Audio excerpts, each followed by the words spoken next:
Sahabat Juara, selamat datang di Kelas Juara, tiada hari tanpa prestasi. Aku Maitza dan aku akan mengajak para sahabat juara untuk mengenal lebih jauh seputar pendidikan dan teknologi di seluruh dunia.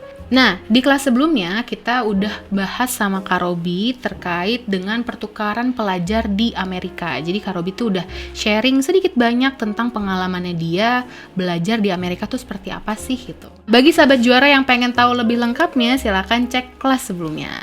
Oke, kembali lagi nih bersama Kak Robi. Hai Kak Robi, Hai, Kak apa Metsa. kabar? Baik lagi. Oke, nah kita udah kembali lagi ya untuk berbincang-bincang lebih jauh mengenai sistem pembelajaran di Amerika gitu. Kalau sebelumnya kita bahas tentang pengalamannya pribadi Kak Robi gitu ya. Nah, sekarang kita akan membahas lebih jauh lagi mengenai sistem pendidikannya dan apa sih bedanya sama di Indonesia. Oh. Gitu Kak Robi. Kak Robi, Ya. Kak Robi kan 1 tahun ya berada di South Carolina melakukan pertukaran pelajar. Selama di sana pernah ngalamin yang namanya culture shock nggak sih Kak Rob? Culture shock ya. Perbedaan budaya kan? Iya betul. Siapa tahu artinya beda. Oke. Ya, pasti ada ya. Karena kalau kita di Indonesia kan budaya timur gitu ya. Kalau di sana kan budaya barat gitu. Timur sama barat udah jauh beda. Itu yang pertama. Yang paling saya ingat sih Kak, waktu saya datang pertama kali ke sana memang waktunya puasaan waktu itu. Oh. Iya. Oke. Kalau di Indonesia kan puasa 12 jam ya. Mm-mm. Jadi sahabat-sahabat juara di rumah kan puasanya cuma 12 jam gitu. Tapi kalau di sana, di tempat saya saja itu udah 14 jam. 14 jam. 14 jam. Teman saya ada yang di Alaska itu malah lebih dari itu. Ada sampai 16 jam. Oh, lama ya berarti. Lama ya. gitu. Oke. Nah, saya dulu waktu pertama kali nyampe di Black Family, waktu itu puasa-puasa pertama mereka masih nggak tahu ini harus kayak gimana. Saya bangun pagi-pagi dikira maling gitu ya. Soalnya udah panting kelontang-kelanting Iya. di dapur gitu. Nah, akhirnya karena nggak ada makanan, nggak ada beras juga waktu itu kan. Oke. Roti juga masih belum ada. Mm-mm. Yang ada adalah oatmeal. Oh gitu. Iya, jadilah sahur pertama di Amerika pakai oatmeal waktu itu. Terus gimana Kak? Menahan lapar selama 14 jam ya berarti ya? Wah, 14 jam. Pakai oatmeal. Kenyang nggak sih sahurnya pakai oatmeal? Ya, saya sendiri terus terang di Indonesia aja nggak pernah makan oatmeal gitu. Baru perdana Baru makan perdana di oatmeal sana. di sana. Dan Oke. untuk puasa 14 jam, baru jam 5 aja udah tebal. Berarti buka puasanya jam berapa tuh Kak?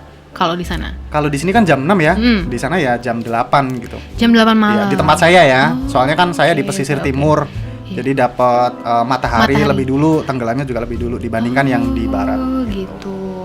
Nah tapi selanjutnya apakah merasakan hal yang sama, makan oatmeal terus sahurnya atau gimana? Ada dari keluarga yang di sana kemudian mereka ada inisiatif apa gitu mungkin Kak Robi? Iya. Nah, ini justru pengalaman culture shock-nya yang pertama ya. Maksudnya pembelajaran budaya yang pertama juga. Iya. Jadi, kalau di budaya barat, apapun yang kita nggak cocok atau yang kita suka atau yang kita pengen utarakan, ya kita utarakan gitu. Karena mereka kan juga punya konsep yang namanya freedom of speech gitu Iya, ya. betul. Kebebasan berbicara gitu. Jadi, saya waktu itu pengen ada roti lah, minta roti. Ya udah saya bilang ke keluarga bahwa saya harus puasa rutinitasnya begini, sarapannya begini gitu. Ya sudah, akhirnya mereka menyediakan. Selama puasa pun akhirnya mereka waktunya lunch juga ya sopan gitu. Agak sembunyi-sembunyi gitu lah. Iya. Gitu. Oke. Nah, tadi kita udah bicara mengenai culture shock ya, Kak Robi. Terus kan Kak Robi sekolah di sana ya selama 1 tahun gitu. Nah, kalau dari sekolah sendiri, kehidupan sosialnya tuh seperti apa sih? Kayak di film-film nggak sih?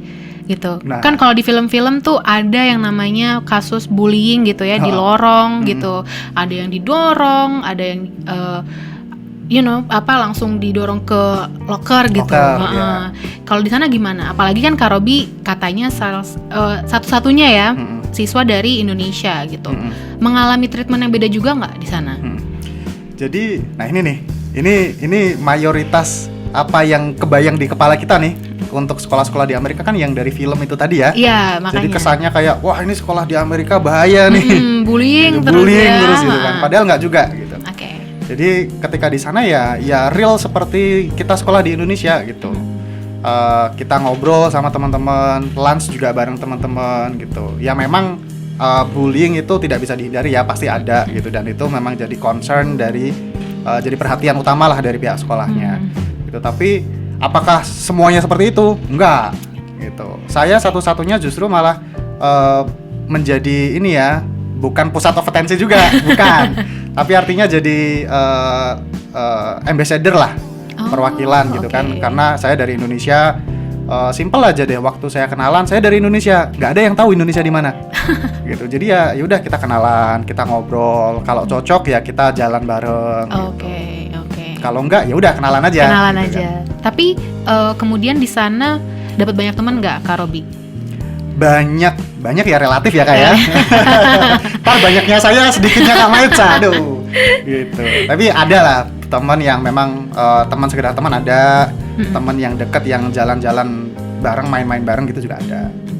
Oke. Nah di Amerika kan juga kalau di film ya identik tuh kalau makan siang itu udah ada kafetaria sendiri, kita antri dapat makanan disediakan gitu sama itu. Itu juga kayak gitu di sana? Iya, betul. Saya juga mengalami itu. Malah kita di ber-67 itu ya, hal yang paling ditakutkan pertama kali itu bukan nanti kalau nyampe keluarga gimana, manggil orang tua gimana, mom, dad atau nama langsung kan boleh ya? Iya, boleh. Yang kita takutkan pertama itu justru gimana kita nyari lunch buddy. Karena begitu kita ngantri ambil tray ya, kita ambil makanannya apa, habis gitu noleh udah bingung nih, ini mau duduk di mana gitu kan? Bener-bener. Karena penuh ya? Karena penuh gitu, apalagi kita udah mukanya beda, warna kulitnya beda gitu kan. Betul. Masa mau makan sendiri juga di lunch cafeteria yang gede gitu. Nah syukurnya waktu itu saya ambil kelas American Law, dan di situ ada anak yang baik lah ya, kenalan sama saya terus ngajak, kamu udah punya teman lunch belum? Udah ikut aku aja yuk. Gitu. Teman lunch ya? Teman lunch. Oke, jadi setiap makan siang sama dia? Sama dia, satu semester. Semester selanjutnya seorang pisah soalnya, dia ngambil kelas beda. Jadi ya ganti lagi. Mencari teman. Oke. Nah, Kak Robi, tadi kan kita udah bahas nih tentang kehidupan sosial di sana, terus ada culture shock atau pengalaman pribadi apa. Nah, sekarang kita bahas mengenai sistem edukasi di Amerika ya, Kak. Ada nggak sih perbedaan yang signifikan antara sistem edukasi di Amerika dan juga di Indonesia? Bedanya apa sih, Kak? Nah, ngomongin pendidikan ya sekarang ya. Betul. Agak berat nih topiknya sekarang nih. Ya. Di episode kemarin saya sempat mention moving class ya Kak ya. Betul. Jadi kalau kita berbicara kesehariannya memang yang paling berbeda yaitu kalau di Indonesia gurunya yang pindah-pindah, muridnya tetap ada di kelas. Betul. Kalau di sana kebalik, gurunya tetap di kelas, punya kelas sendiri. Muridnya yang pergi-pergi, gitu. Nah, itu yang paling membedakan sehari-harinya. Nah, apakah ini memang signifikan atau enggak, gitu ya? Apakah berdampak gitu? Sebenarnya kalau terkait sistem moving class ini bisa berdampak, bisa enggak ya? Yang pasti yang paling dirasakan adalah bahwa orientasi pendidikan di sana tuh lebih ke bagaimana nggak cuma bisa dipelajari, tapi bisa diaplikasikan kembali. Oke, diaplikasikan. Mirip-mirip kayak SMK di sini lah, gitu kan. Kalau di SMK kan ada teori, ada praktek, gitu kan. Program diploma kuliah juga ada kelas teorinya, ada kelas praktikumnya, gitu. Nah di sana pun sama. Saya dulu ambil kelas biologi 2. Kalau di Indonesia mungkin kita textbook base banget ya, soal-soal ujiannya udah textbook base. Nah kalau di sana dari mulai kelasnya itu udah ada prakteknya, kelasnya sendiri didesain seperti laboratorium, ujiannya gitu. Pun juga kita bener-bener ujian, ada teori, ada prakteknya. Gitu. Jadi orientasinya memang lebih ke aplikatif lah. Gitu. Oke, berarti ketika di kelas biologi nih, tadi kan Kak Robi nyebutin tentang kelas biologi ya, itu banyak prakteknya. Tapi kalau misalnya ketika lagi kelas biasa nih, kelas teori, itu gimana Kak? Nah, kelas teorinya pun sama ya, kayak misalkan matematika lah ya. Kalau di sini nih, di Indonesia kelasnya ya judulnya kelas matematika. Kita belajar subbabnya, ada algebra, terus ada kalkulus dan lain sebagainya gitu kan. Nah, kalau di Amerika sana, kelasnya sudah berdasarkan topik-topiknya itu tadi. Oh gitu. Nah, waktu saya di sana saya ambil algebra 2. Gitu. Jadi kelasnya ada algebra 1, algebra 2, ada kalkulus 1, kalkulus 2 gitu. Nah, kalau di Indonesia saya harusnya udah ngambil kalkulus waktu itu. yang log-log gitulah. Itu ya kalkulus itu ya. Saya Kayaknya lupa. sih. 10 tahun yang lalu udah. Tapi itu sudah spesifik menjurus gitu ya, bahwa ini satu kelas ya algebra, terus mulai dari yang beginner sampai ke yang advance-nya. Nah, pun begitu kita juga tetap aplikasikan. Jadi kita mengundang pakar-pakar matematikawan gitu. Kemudian ada profesi-profesi yang memang membutuhkan skill dari matematika itu tadi, algebra. Itu kan bahasa pemrograman kan sebetulnya gitu. Nah, kita didatangkan, kita tanya jawab antara si pakar dengan muridnya. Nah, jadi forum group discussion gitu jadinya. Oh, gitu. Jadi even ketika kelasnya ilmu teori tetap ada aplikasinya gitu. Oh gitu. Jadi emang lebih detail juga ya kayak setiap mata pelajaran gitu istilahnya. Betul. Nggak cuma satu kali loh ya. Kalau di sini kan mungkin ada event-event tertentu ya. Karena enggak. Oh gitu. Berarti beneran sering mendatangkan juga nih kayak pakar-pakar gitu untuk kelas bersama gitu atau untuk diskusi bareng-bareng di kelas gitu. Kalau di sekolah saya kebetulan begitu. Belum tahu ya kalau di state lain bagaimana, tapi kebetulan di tempat saya begitu. Ada kelas juga yang saya ambil American Government. Datengin politisi beneran. Datengin public officials gitu, city councils gitu, didatangkan, atau kita yang field trip ke sana. Oh gitu. Beda nggak tuh Kak sama kalau di sini mungkin apa ya, PPKN ya? PKN. Nah, sama nggak sama American Government di sana? Beda. Fokus kita PKN di sini apa Kak? Ngapalin undang-undang. Iya, betul. Ngapalin sikap ini adalah, sifat itu adalah gitu kan. Kalau di sana enggak. Kita betul belajar seperti itu juga, tapi diaplikasikan lagi. Oke. Misalkan nih, kita ada satu kegiatannya nonton film gitu ya, tentang American Government atau American Law gitu. Kita diminta tuh dari film itu hukum apa yang teraplikasikan, konsep apa yang teraplikasikan, bagaimana pendapatmu gitu. Diajarkan untuk mempresentasikan juga pendapatnya.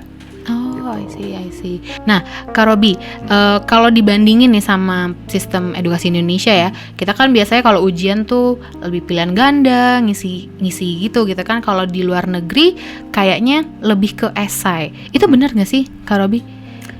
Benar. Tuh saya ingat banget tuh semester 1 yang American Government sama American Law tadi itu kan. Itu benar-benar kelasnya esai semua. Dibayangkan baru datang, baru nyampe, baru sekolah kan, masih adaptasi. Betul. Udah disuruh bikin esai dan ekspektasinya udah sama tinggi kan, kayak ya kamu di treatment di sebagai kelas, anak lokal aja gitu. Nah, akhirnya ya mau nggak mau harus belajar bikin esai kan, gitu. Jadi tugas-tugasnya semua dalam bentuk esai, ujiannya juga dalam bentuk esai, dan nggak cuma nulis, tapi juga presentasiin. Di depan kelas. Dan bahkan nanti ada tanya jawab nih dengan teman-teman yang lainnya. Oh gitu. Terus presentasinya sendiri-sendiri? Sendiri-sendiri. Wow. Gak ada kelompok gitu. Jadi setiap ada giliran saya presentasi gitu ya Kak ya, nih gurunya udah pasti bilang, nih kita dengerin pendapat dari orang Indonesia kayak apa mengenai sistem Amerika. Disebut ya, jadi kalau Kak Robi itu dari Indonesia gitu. Karena itu tadi jadinya memperkaya diskusi kan, gitu, bahwa satu sisi hukum Amerika seperti ini, kalau di Indonesia bagaimana. Gitu. Jadinya mau nggak mau saya juga harus belajar juga hukum Indonesia kan. Betul. Nah, tadi kita udah sharing banyak banget ya Kak Robi tentang sistem pendidikan di Amerika dan juga bedanya di Indonesia gitu. Nah, kalau dari Kak Robi sendiri nih, ada nggak sih saran atau masukan untuk sistem edukasi di Indonesia ke depannya? Ya, kalau kata orang-orang nih, Indonesia itu kan Amerika 10 tahun lalu lah ya. Katanya. Soalnya kan kita nggak tahu ya beneran apa enggak. Tapi kalau ditanya suka mana, saya terus terang lebih suka yang gaya-gaya yang Amerika di sana. Kenapa tuh, Kak Robi? Karena gini Kak, saya nggak hanya dituntut untuk tahu dan belajar, tapi untuk bisa mengaplikasikan. Itu kata kuncinya. Betul. Itu. Sementara kalau di Indonesia mungkin kan SMK ya yang lebih seperti itu. Kalau SMA negeri, SMA swasta biasa kan fokusnya ya sudah belajar di kelas gitu kan. Dan tahu gitu ya. Identiknya kan begitu, yang SMA lebih ke teori, yang SMK lebih ke praktek gitu kan. Makanya pemerintah mungkin dulu ada program SMK bisa gitu kan. Itu bagus sebenarnya. Gitu, karena memang kita butuh itu. Kita nggak sudah harus berkembang arahnya untuk mulai beraplikasi. Supaya bisa memunculkan inovasi itu tadi. Gitu. Ya, jadi intinya nggak hanya cuman tahu aja ya, tapi Iya. kemudian bisa mengimplementasikannya dan Betul. bisa mengaplikasikannya di kehidupan sehari-hari. Betul.